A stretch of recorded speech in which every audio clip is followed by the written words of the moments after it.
Dodağın gül gönçəsi açılsa bənzər bağı.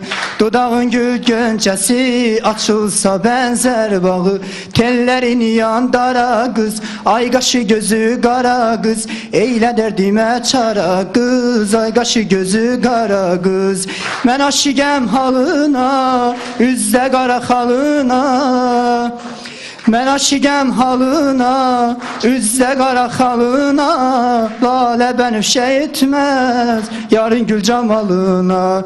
Lalə bənifşə etməz, yarın gül camalına. Saxla, çox sağ ol. Afət nəsə, buyur.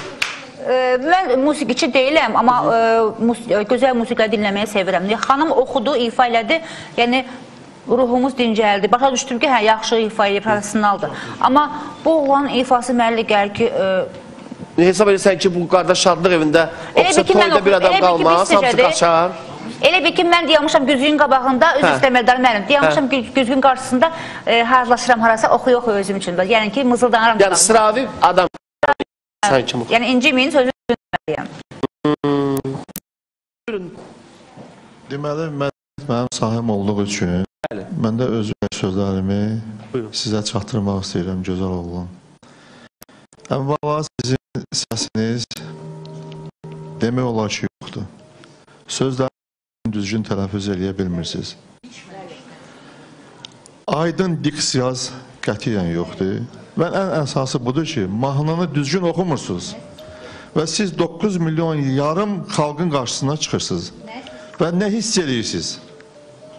Cavab verə bilərsiniz?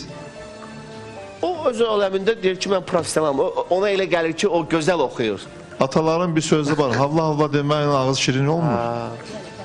Yəni düşünürsünüz ki, bu kişidən oxuyan çıxmayacaq. O inciməsin. Yox, niyə incir ki? İncimirəm, özüm toylarda oxumuşam mən. Yaxşı eləmirsən, oxumusan, ancaq bura toy deyil axı, qardaş. Astaralı. Bir talış ləhkəsini əvvəl təmizdə oğlum ağzından.